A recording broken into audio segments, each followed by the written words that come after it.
welcome to our SDG event in partnership with the Canadian Commission for UNESCO. My name is Sarah Flynn, and I'm joining you here from Edmonton, Alberta, Canada. We have schools and people joining us from all over the world, not just within Alberta, not just within Canada, but from across the globe today. And I'm so excited to welcome you all. Now in Canada, as a part of events, we do something called a land acknowledgement. And it's a part of our truth and reconciliation with Indigenous peoples and the history that exists within our country. And so I'm joining you in particular from Treaty 6 land, but I'm gonna do a virtual acknowledgement where I acknowledge the Indigenous peoples from all lands that we are on today. And while we made in a virtual platform, I'd like to take a moment to acknowledge the importance of our lands that we all call home. We do this to reaffirm our commitment and our responsibility to improve relationships between nations and to improve our own understanding of local Indigenous peoples and their cultures. From Coast, Vancouver, to Nunavik, to Nova Scotia today, we have schools, and we want to acknowledge the ancestral and unceded territory of all Inuit, Métis, and First Nations people that call this land home.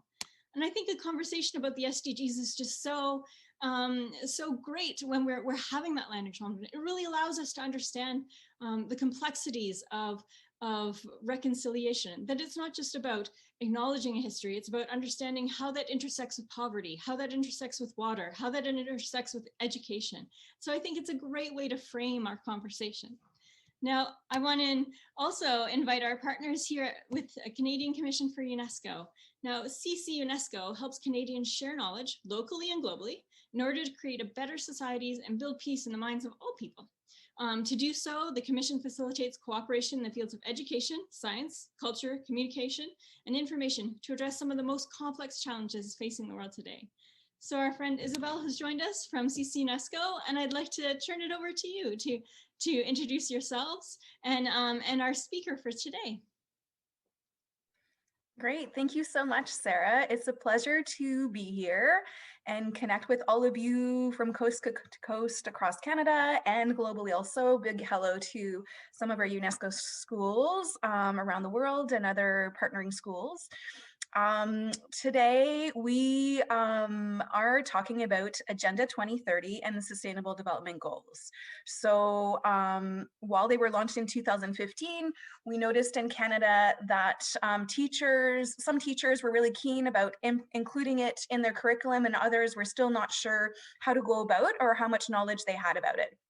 So we are actually launching an awareness campaign on the Sustainable Development Goals with one of our partners in Canada, EdCan Network, where we'll be doing a special issue magazine, all coming out in March 2021, so in a few weeks, but some of the articles are already up. And I'm very excited to be here with Ayush Chopra, right here, who will be speaking with me on the SDGs. He wrote an article and even started his own NGO as a high school student. So we'll learn more about his story and his passion about the SDGs very soon. So I'm going to try to share my screen and see if it works. I don't see it, so maybe I will ask, On the share screen. Wait a second. Okay, now I see it. There we go. Wonderful. Yes. I didn't see my, okay. So, and we will do, if we can see view. I don't usually use Google Docs for this. So Sarah, can you help me just see how I do full screen for viewing? You hit the the arrow button just on the top and right beside my picture. There's a comment box, and then there's a white box on the very top of the screen. Oh. Scooch over to the top left. There's a big orange button. Oh, this? Oh, the other side. Woo. Oh, goodness. Okay. Okay, so maybe I will stop sharing and ask you to share. I would love to. I would love to. No problem at all. It'll be less awkward. It's just this one right here in the future, this little present button. Okay. There we go. See, we're learning and sharing all at the same time. You know, while we're here and I'm sharing, I forgot to acknowledge the diversity of our schools that are joining us today. We have Kelowna, we have Alberta in various locations. We have some friends I saw already on YouTube joining us from Ottawa and Edmonton, Saskatoon and Halifax. And I know our Saskatoon and our Calgary schools will be watching later or joining us on YouTube halfway through with their schools. But we have our friends in Bangladesh and Brazil and Netherlands, and then all over the States. Our friends from Hawaii are the first time they're joining us today. So welcome to them as well. I'm going to scooch down to your slides here. Over to you. Yes, so can you go to the previous one before? So I will talk a little bit about where I am coming from. So I work at the Canadian Commission for UNESCO, and we are a UN agency, one of the only UN agencies that has national commissions. So we have basically a network of national commissions. And what's really great about this model is that then we have people working on the ground towards Agenda 2030 and the Sustainable Development Goals. In Canada, we're actually arm's length from the federal government. We are a Crown Corporation through the Canada Council for the Arts. And this gives us great flexibility to work with the federal government and with the provinces and territories to try to push forward Agenda 2030 and the Sustainable Development Goals, which is what we will be talking about today. In terms of polls, I can't see all of you, but please use the chat function and say if you have already heard about Agenda 2030 or the Sustainable Development Goals. There will be a quiz where we'll be asking you to name the 17. No, just kidding. But if you go to the next slide, Sarah, we will see them. So jot them down. Well, actually, those are just the images, but you might have seen this poster. And they're brightly colored, and those are the global goals. So they were established in 2015 through the UN, through the United Nations, and Millennium Development Goals. But whenever I talk about them, I always think, can you imagine you and your classmates trying to build on consensus and agree on a work plan, for example, for your class for the year, without having that much argument? So imagine all the countries and member states agreeing to the Agenda 2030. So over 200 countries have to have to agree on consensus that this is what we need for a better, more sustainable future. So these are pretty much how these global goals were created. Of course, with lots of regional consultations and civil society input and not-for-profit organizations, but all of these conversations that were happening around the world came back to the United Nations, and then countries approved and are responsible for implementing and reviewing how these global goals are going. A big difference about these, you can go to the next slide, is that, and this was the history that I was talking about. So this is a picture when UNESCO was founded just after the Second World War in 1945. We could probably do a gender analysis and diversity inclusion analysis to see who's there. I mean, there's definitely country representatives from different countries, not many females. Canada is just in the corner there. So we are one of the founding countries. And essentially, these organizations and multilateral organizations were really created to promote world peace, global peace. Basically, they said, never again do we want to see such a conflict. And that's essentially what we're still working towards. And the connection with that and the Agenda 2030 is still explicit, right? We want to create a more sustainable, inclusive future for everyone. So we need to all work together, aside from our governments, with everyone else to agree on this. So that's why I find these global goals are so significant and important. Next slide.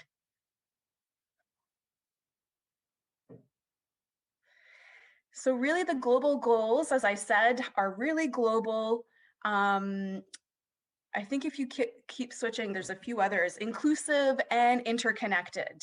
So they are inclusive as well. So the Millennium Development Goals, Canada did not have to report on it because we had decided back then that we should really focus on the countries trying to catch up. But these are really global goals. So Canada is as accountable as any other country to make sure that, you know, there's quality, inclusive education for all, that we have gender equality, that we are addressing climate change. And Canada is not perfect, so we know that we have some areas of improvement, and we will report twice. So Canada already did their first report at the beginning of, I think, just at the beginning of after 2015. It came out a few years after, and I'm presuming Canada's last report will be closer to 2030, where we can compare if Canada has achieved or done significant results in where we were lacking. And I've read the Canadian report. It won't surprise you where areas where we need to work more on, of course, is with our Indigenous peoples across Canada in remote areas and rural areas. Talking about inclusion and equity to make sure that, you know, when we're talking, I think there's a lot of, I was focusing on education, of course, when I was looking in that lens, but it really talks about all of the sustainable development goals and how we need to work towards it. Next slide. So when we're talking about a better future, we're really talking about sustainable development.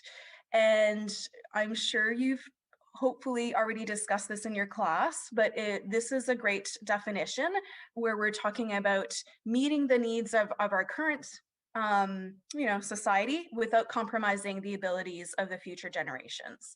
And that's been talked about around the world, this concept. And actually from traditional Indigenous knowledge, it's very ingrained in that society to think about the 7 generations ahead of you. So always thinking ahead of how we're living today to make sure we still have fresh drinking water, access to nature, and a healthy planet to live on. Next slide.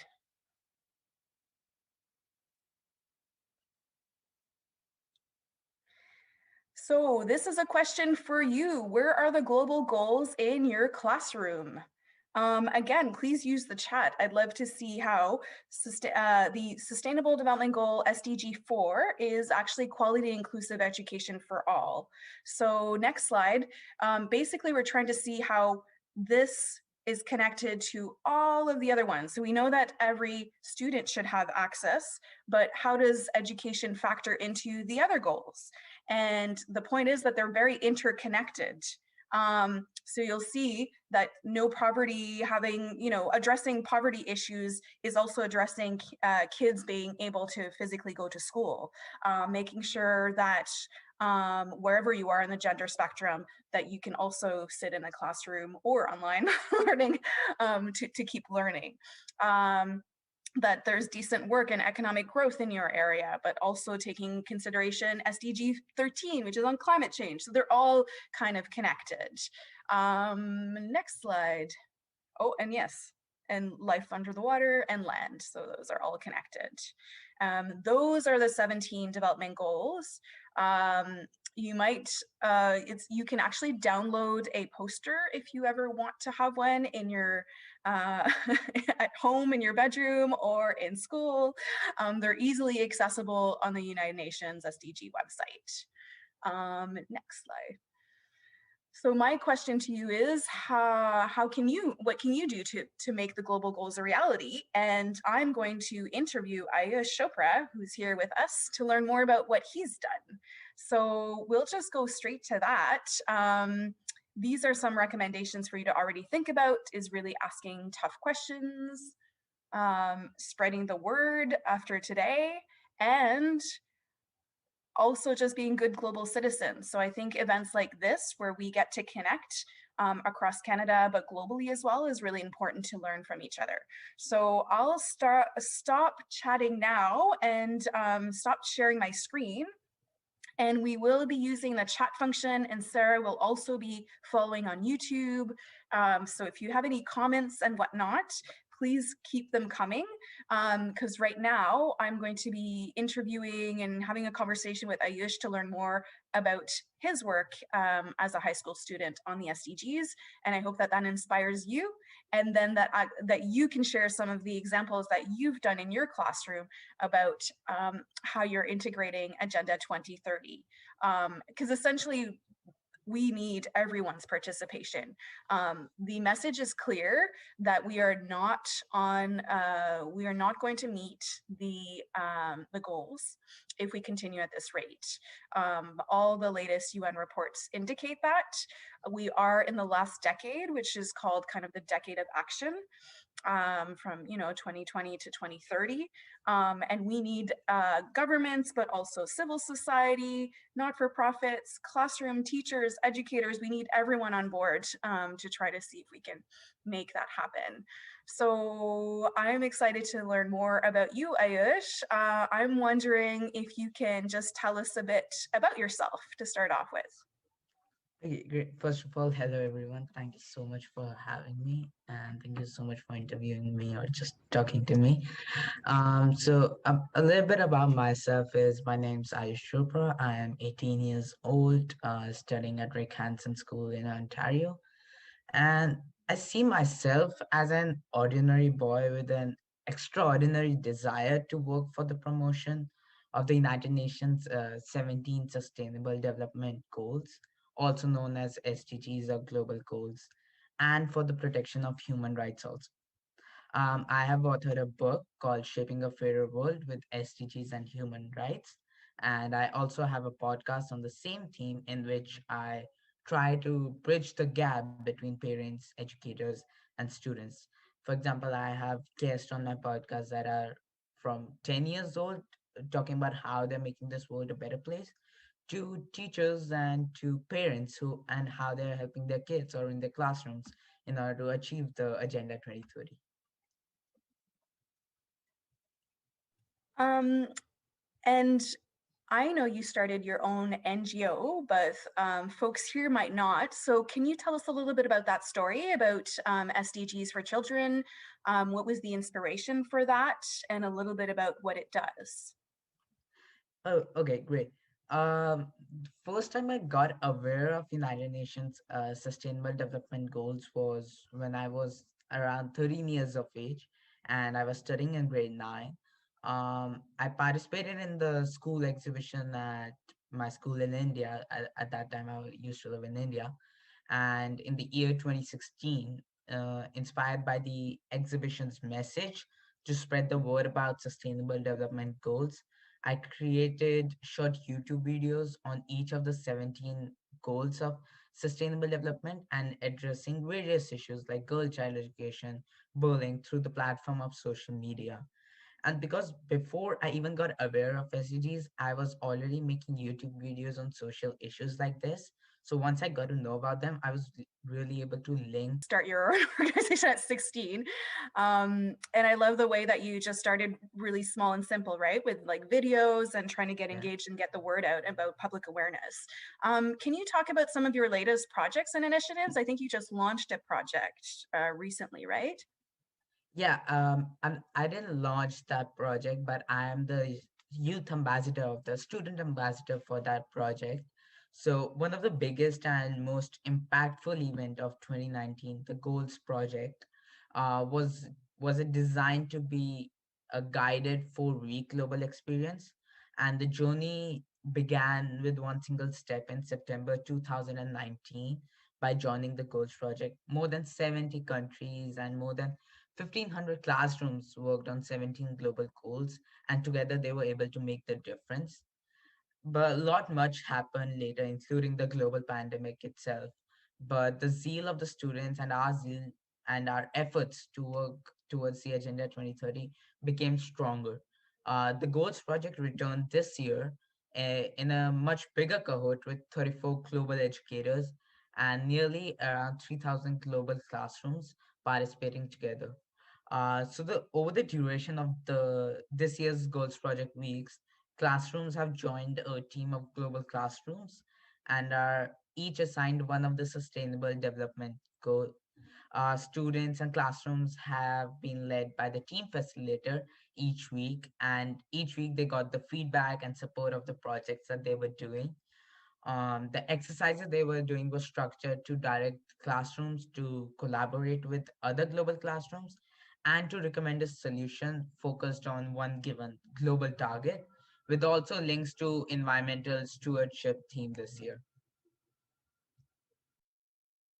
That's amazing. So how can people join you on this by participating in this project, or get engaged in some of the work that you're doing and trying to inspire youth globally to take action on the SDGs? Um, I've always believed that the students are the world changers of today, and world changes are noisy and can completely change the conversation. So SDGs are the tools for students to recognize that they have a seat at the table and that their voice matters. Um, but the sustainable development agenda is not about my issue or your issues, but these are the global issues, and we need everyone to participate in the journey of the 17 SDGs.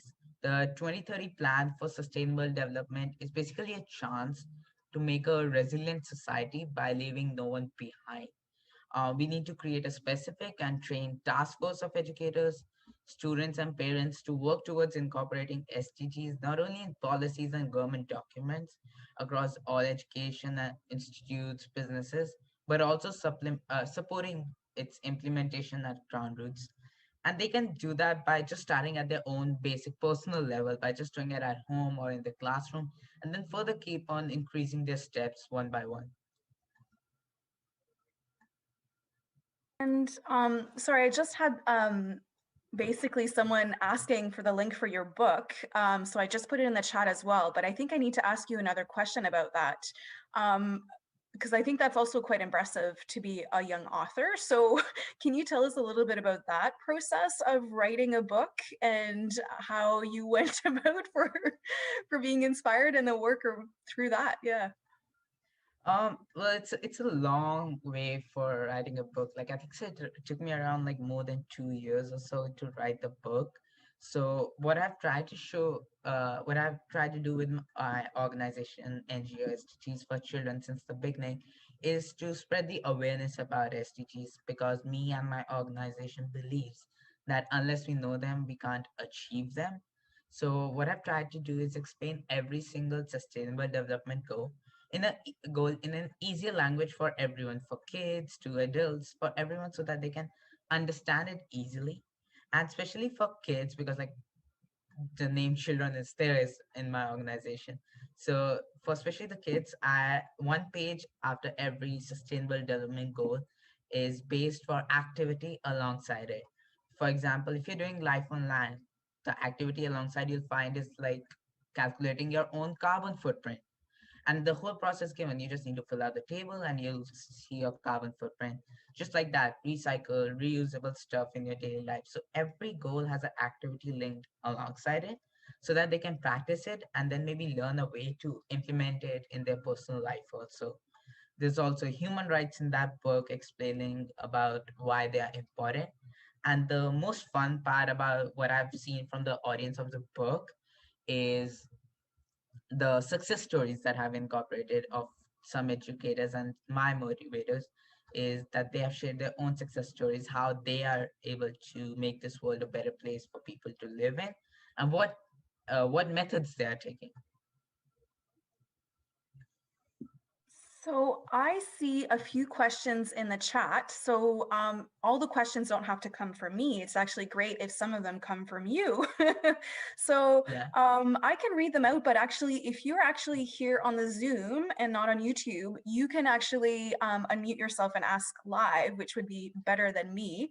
So I might just call out Maya. From Kenya. Do you want to ask your question? Oh, just unmute yourself.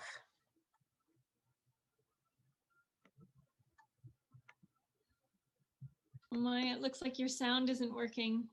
Oh no. Maybe we can jump to Ian and Maya, you can try maybe unplugging your headphones and just asking directly off your audio of your computer because I think it's your headphone connection. So Ian, how about you? So like what he's doing is this is a big project. So I wanted to know like what were the easiest and hardest parts of you working on this? The easiest and hardest part. That's a great question. Uh, the hardest part is every time is to connect with everyone that you're working with. As I said in the latest project that we are doing, we have more than 3,000 global classrooms. Each classroom has more than like 10, 15 students. So there are a lot of students that we are trying to impact by this goals project, but we are able to do that with the help of social media and the power of social media that we have these days, because with one video everyone plays a video and you'll be able to reach to more than 10,000 students, more than 50,000 students, how many students you want to reach out to. So it's the hardest and easiest part in the same way. It's both for me, for just for that project. So That's we have great. another question that came through on our YouTube was like you've done this work in India and in Canada, and what has the difference been? Has there been challenges specific or interesting maybe similarities? Um, yeah, like I founded this organization SDGs for Children in India, but it got incorporated in Canada last year only. So yes, you're right. I've worked both in the India also and Canada also, but the vision of the organization to take SDGs to each corner of the world and to promote digital leadership among children has been same throughout all these years. So what I still do is spread awareness about these goals through projects, through books, through podcasts, through videos, in any way possible, so that everyone knows about them. As I said earlier, unless we know them, we can't achieve them. So just the knowledge about these goals is pretty important according to me, and that's what I try to do. Yeah, I love how you're really a global citizen, Ayush, but because you have connections and both in Canada and India, and with the Sustainable Development Goals, because they're so global, it's so great that you've been able to look at, take action, and speak and do public awareness in both countries, um, and bring about that message. So that's really interesting. And what a great question! Are there any more, Sarah, that are coming through YouTube that I cannot see? No, but one that I had was like we have all these amazing youth leaders. And on this call, Ian in particular, who just asked the question before, is this amazing youth leader around climate change from Kenya. And what would you say as he's looking to climate change, but also bringing in the SDGs? Like, what's a first step in his school or any of our students? What's a first step? Would you say it's that raising that knowledge and awareness, or how do you envision empowering students within schools? Um, like I've tried with my friends also that we have worked together on the climate projects, and you said Ian is also working on the climate projects. The main focus target of every project these days is the youth, and youth are in high schools and middle schools, universities. So the main target is students only, and to maybe to spread awareness about this is the power of social media, because like I'm a firm social media power believer, and I know social media has power to change everything and every picture in the world that we see. So what I think is, like, first of all is to find a platform for yourself so that you can share about the knowledge that you have, and also gain knowledge from the other that they have, and maybe start a conversation from there, and then maybe think of the better ideas. The first platform for every project or for everything that you need to do in order to share education is to find a platform to share yourself. And have you found that social media works really well, or is it more like old people like me on social media? Oh, it's both actually. Like for example, let's take Twitter platform only. You see all type of age group there, from young to adults to like really old people also. Mhm. I'm not. I think so. You're categorized in the youth people, but but yeah, I think so. The Twitter is the most powerful platform, and you can find every age group in the social media. But it also, and it transects those boundaries, right? So Yeah, working in Canada and reaching out to someone in Kenya, and they're very much in your same home of sorts. exactly. Like right now, we are all in the same thing. So I'd love to bring a few other folks in the conversation. Maya did ask her question again, because I don't know in the chat, because I don't know if your mic works, but she asks, when you're working on the development goals, do you pack what you went to work on? What do you mean, Maya? Like, you mean plan? Like the... Oh, it's I so. don't think so. We can hear. Oh no, it's your mic. It's not your fault. I think it's sometimes the connection. Miss. But I'm curious to know, in terms of your planning, and do you unpack? Like, do you mean like to explain? I don't want to interpret your question, but I mean, Another student here, Amaka, it looks like might have spoken up that she had a question, but we'll see. Ooh. Oh, her connection is now lost. Oh goodness. oh, it's unfortunate we Maybe can't. Maya can, like, explain her question in the chat box, and then maybe I can just read Yeah. it out from the chat box. Yeah, it's true, just to further extend. But I mean, I guess that was one of the purpose of the book you wrote, right, Ayush, was to try to break down the global goals so Yeah. everyone understood, and what it means for you, and for everyone. I love to... Question here, and if you had to choose your favorite of the goals, which one is your Favorite goal. favorite? Can you have a favorite goal? We just pick them all. I think so. Each goal is like equally important, but the one goal that I've mostly worked on is the quality education one. And so I think so. If you want to say that's the favorite one because I worked most upon, okay, sure, yeah, quality education is the one thing. Wonderful. I'd love, Sarah, because you mentioned a little bit in his work on climate change. So I will maybe point out to some of the Kenyan students on the call.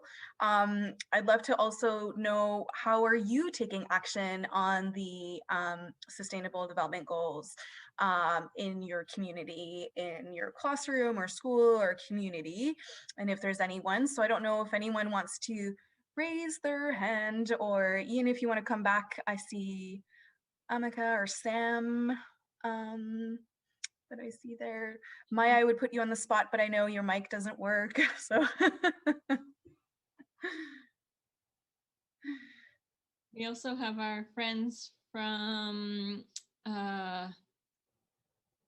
Trinidad here. Sharon, do you want to speak? I know your microphone's working because I tested you earlier. Do you want to? Oh, and Ian has his hand up. But if you want to speak on how the SDGs are enacted in your community, that'd be wonderful. Go ahead, Ian. I see your hand is up. Okay, in Kenya, okay, many of the SDGs are being worked on slowly, because most of them require money in order to enact on. So for us, it's more of the social ones, which we're doing much better on, like equality, which is improving a lot here in Kenya, as well as the one for education, because now more people are being educated, especially on climate change. We know there's so much, like we have so many students from Kenya in meetings nowadays. It's just amazing. So I feel like it's more of the social ones, which are doing better in Kenya right now, and then the ones which require more economically or more financial stability, those ones may be implemented better in the future. Ian, I think that's great. And you made a really important point on the Sustainable Development Goals, of how it requires all levels to take action. So I think as students, as youth, even as teachers and educators, we can all do our part. thinking about climate action, there's so many actions you can do in terms of, I know a lot of schools in Canada will do some composting. We'll try to sort out waste management and garbage. We'll try to reduce usage of lights and electricity and all of that. So those are small actions that we can physically take to reduce the impact on climate change. However, I love the point that you make that some larger infrastructure projects require money, right? So if I wanted my school to be net zero, so zero waste, and if I wanted it to be green, I would need a lot more capital investment, right? So that the energy, electricity source is green, and that I have actually waste management that I can recycle, for example. It's a larger system. So anyway, so I thought that was really interesting point that you highlighted is what can we do in those social ones are definitely and I think Ayush focused a lot of his energy on that too, like the public awareness, the education, the social dynamics of inclusion and equity. Those are all things that we need and we can work on without a dime. We can try to, and particularly with social media, it's helping. And then we can advocate for more systemic change to other levels of government, for example, for these larger systems. So thank you so much for bringing that up. We also have a comment here from our friends in Calgary who are joining us, are a UNESCO school. And they said that their teachers helped them establish the Sustainable Development Goals Alliance, SDGA, in their school. And it allowed them to sort of unite their voices to as a student run and led organization, or club, but with the support of their teachers, it really let them gave them that license within the school to hold events and so by forming a partnership with their teachers, it sounds like that they were really able to invest in sort of their ideas and then bring them forward to administration so that the principals and everything was on board. So that sounds like a great, especially within the UNESCO ASP.NET system. You guys have that embedded, right? That sort of work and support. And so, not just trying to do this on your own, but, reaching out to your teachers and your principals to see what they think and how they can help you do that work. That's a great comment. And actually, I might put Christiane on the spot from Lebanon. If your mic and your camera still works, I might ask if you wanted to offer some action on a more of a larger scale, what's happening in your region. Thank you, dear Isabel. Yes, indeed, I would like to share our initiative, what we, since 3 years ago, we established a partnership with UNESCO Beirut office and United Nations Information Center in Beirut and World Youth Alliance in order to have this national initiative. It's called UN Aware Certificate. It's a program when the UNESCO associated schools implement three elements. The project included 3 steps. The first one is to host a UN conference to learn more about United Nations, how it works, and it will have also enlightened what is the SDGs. And they will, each school will pick one of SDG goal and to work on it.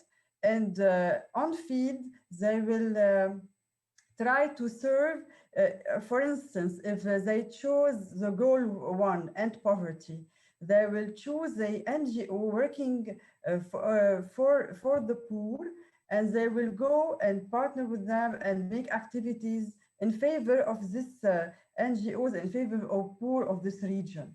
So this project, the UN Aware Certificate, in order that the school deserves this UN certificate program, they need to host a lecture, make more awareness in the school, and choose one of the NGOs to work in favor and do activities for orphans. So they should collect, maybe do fundraising or any activities that will serve the community. So for this kind of project of initiative really helped the students to be aware more about the role of UNESCO, United Nations, the SDGs. It is a whole school, whole institution approach where you have the principal committed, the coordinators, the teachers of all disciplines engaged in this, and even you have parents, municipality, NGOs. It is really a success story that if you like, I can, if you, I will put on the chat um, our website, the website of the Lebanese National Commission for UNESCO, when you'll find information about it and some photos. It's a really success story that could be spread Around. and Oh, that's great. Yeah, please put that in a chat. I think that's a great maybe countrywide initiative.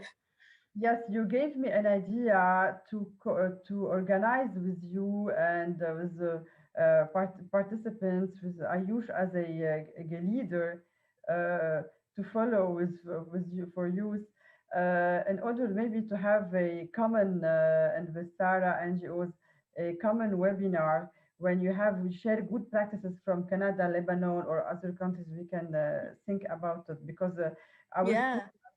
are very active in this in SDGs. Yeah, we can invite our friends also from Kenya that are doing some great work there. Yes, So of I course, think it's great. I think it's inspiring. And you and I are both part of this global network, but I think the great thing about learning from what's happening in different regions of the world can really inspire and motivate you to try that in your own community, right? So so you're right. And I'll put in the chat as well. I forgot to mention, but you're reminding me that UNESCO also just launched this trash hack initiative.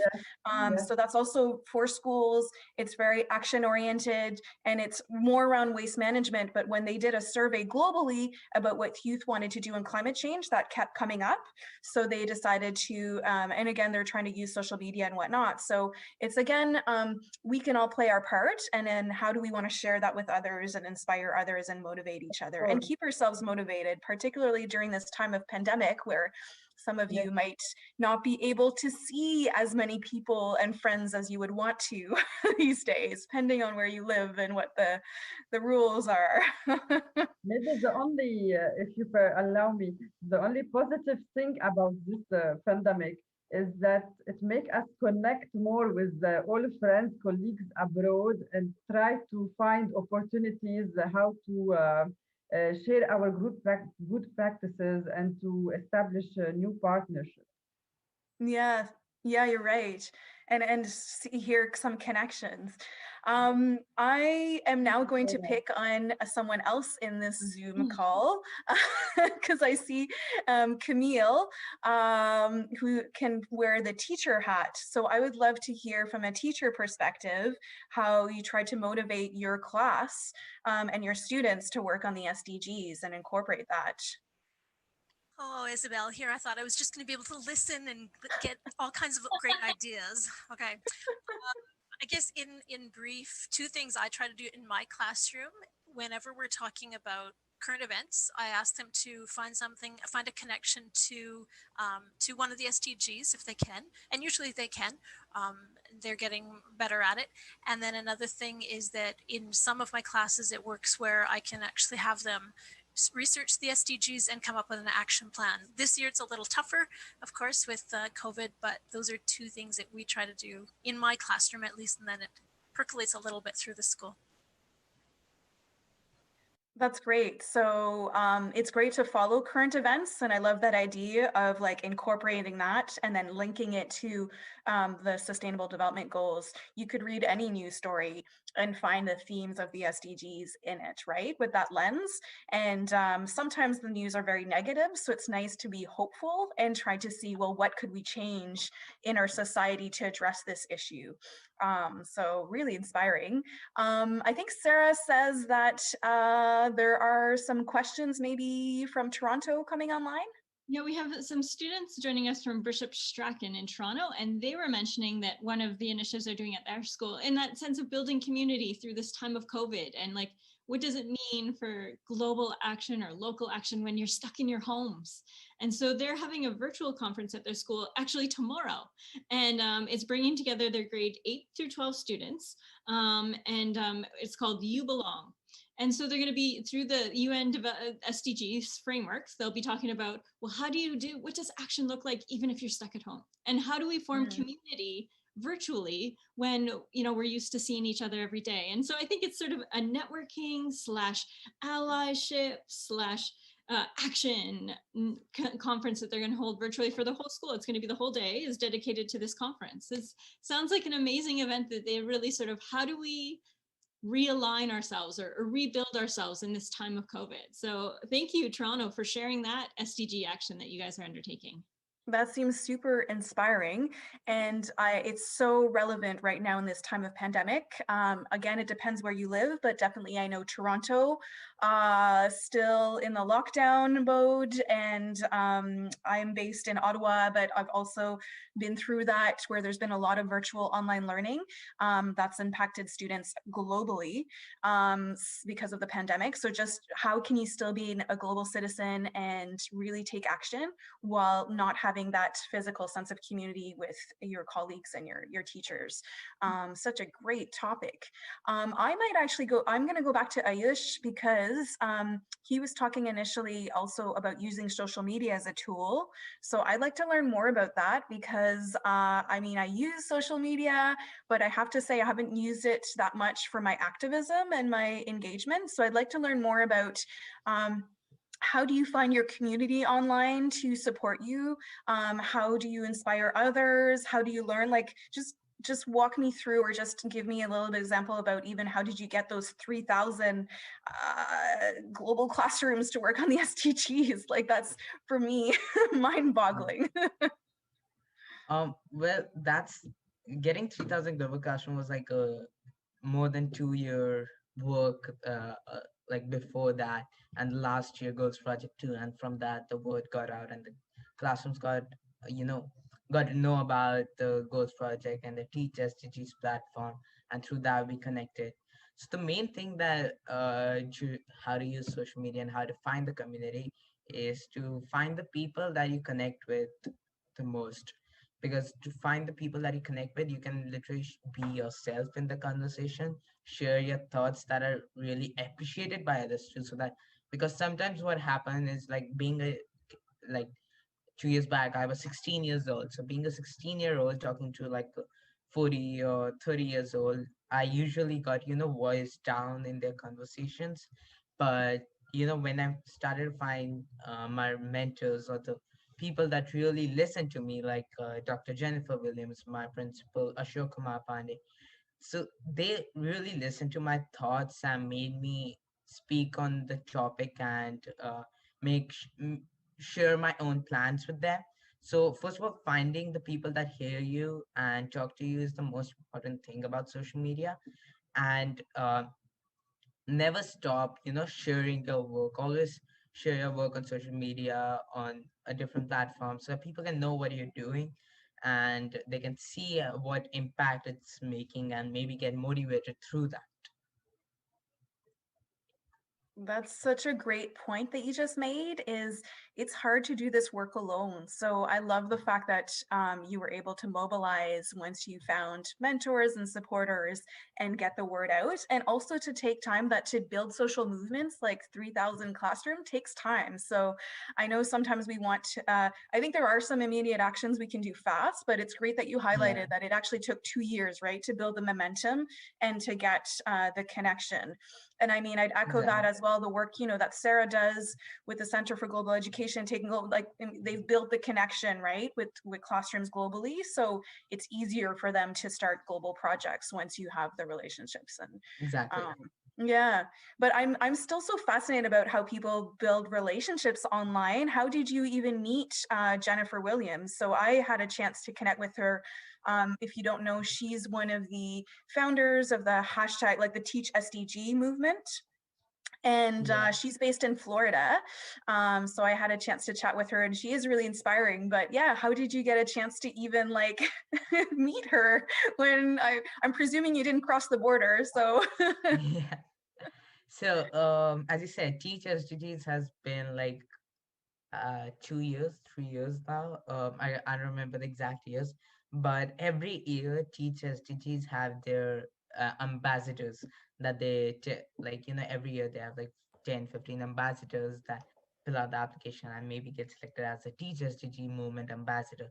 So I was on the panel of the first Teach SDGs ambassadors, and through that I got to know about the Cohen Sir, Jennifer Williams, and the whole Teach SDGs group. And the one person I really connected with was Dr. Jennifer Williams, ma'am. And then throughout my whole career, she has been supportive, and like we have done so many projects together. And Ghost Project is basically her project, and I'm the student ambassador in that. She has given me the opportunity for that, so I'm really grateful to her. And yeah, that's how I got to know her. That's amazing. I'll share in the chat as well an article that she wrote about the SDGs. She's quite inspiring as well. Sarah, do we have any other questions? You had also mentioned there were some students from Trinidad that we could also bring into the conversation that could share their stories about maybe getting involved. The question I'm seeing that was private chat to me was, and I think you've touched on it, but I think maybe as a great way to sort of as we're getting to the end of our conversation is, what is the first step they can take if their school isn't doing a lot of work around the SDGs? We have some schools who are doing a lot of work, and other schools where they're like, what's this SDG thing? Like, I don't even know what that means. And so if they were inspired to really bring this to their school, what's their first step, do you think, Ayush? First step that I think, because like first when I was doing just the YouTube videos and the other stuff on just the social causes, I also didn't know about the Millennium Development Goals before SDGs and now SDGs. So the first thing that I did was actually to educate myself about these goals, about these social causes. And first of all, why are these even important?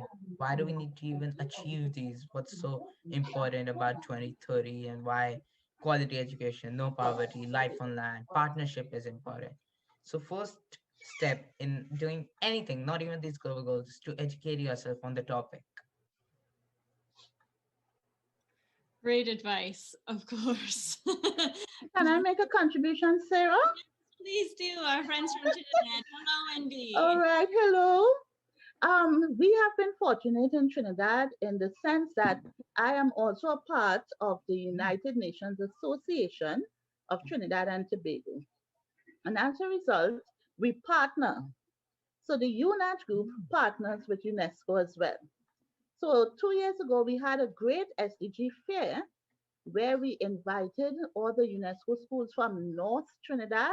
We had the primary schools in the morning, and we hosted the secondary schools. We had about 6 secondary schools coming in the afternoon. We also took our program to Tobago, and we had members of the different ministries. We had the IMO, the ILO. We had different teams coming in and showing the students how the SDGs is important to them. So our school, Queen's Royal College, we was the host school, and we entertained the other schools coming in. We had students doing art with the primary school children, so they saw the SDGs through art. Then we have a pond at the school where the biology students and the geography teacher took the students to the pond to show the diversity in the ecosystem and so on. So we had a hands-on day. Now we wanted to have that repeated, but that year, unfortunately, we had a bad weather system, and now we have COVID. So what we have to do is virtual events. We work with Andy Paul. He works with Sandwatch, and he came to our school and he did a tutoring session with the students, how we can monitor our coast, how we can monitor our beaches, because as a small island economy, we have that issue with the erosion and so on. We also do beach cleanups. So the students, they actually get their hands on to get the activities done. So we have SDGs in action. And what I was able to do through the UN Information Center, UNIC, they gave us many posters, SDG posters. So most classrooms have a poster. And then for my students, what I asked them to do, and I worked along with the arts department, the students actually created their version of an image to represent the different SDGs. So we did that during the carnival period. If it wasn't COVID, we would have just had carnival as well.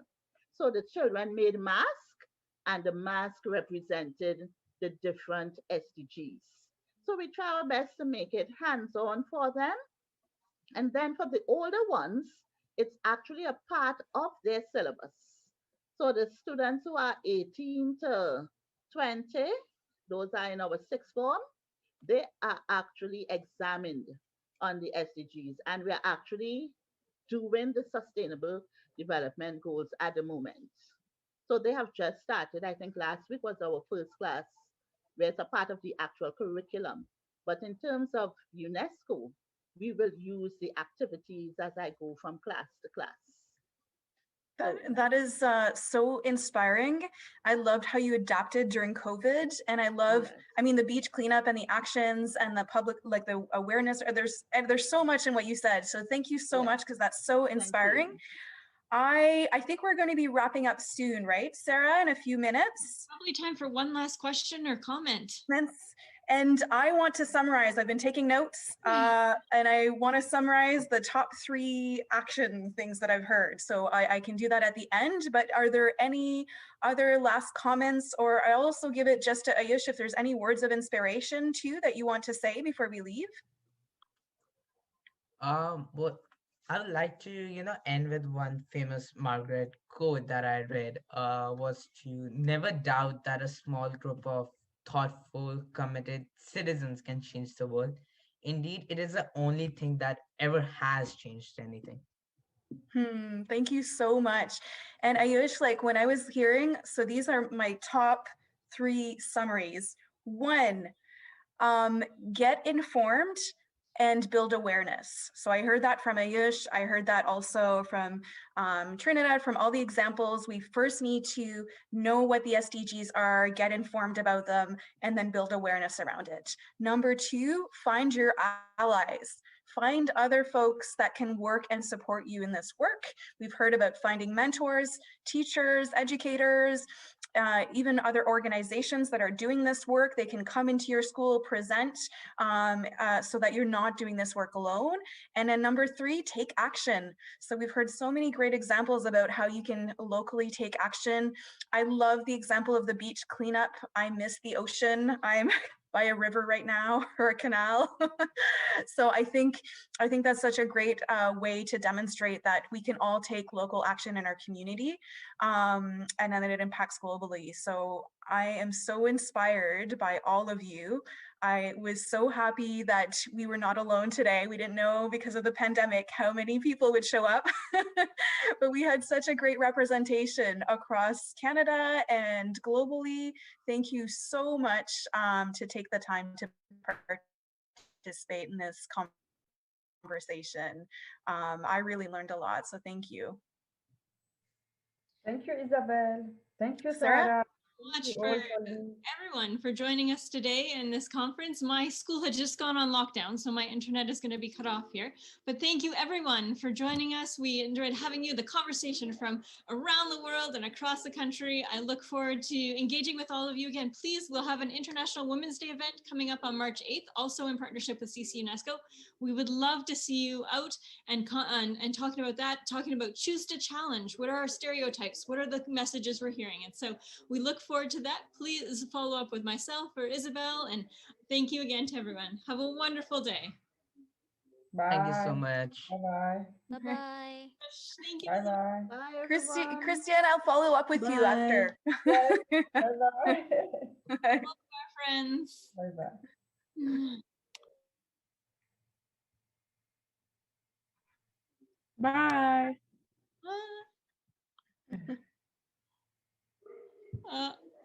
I think I'm gonna lose my internet here right away with a lockdown, but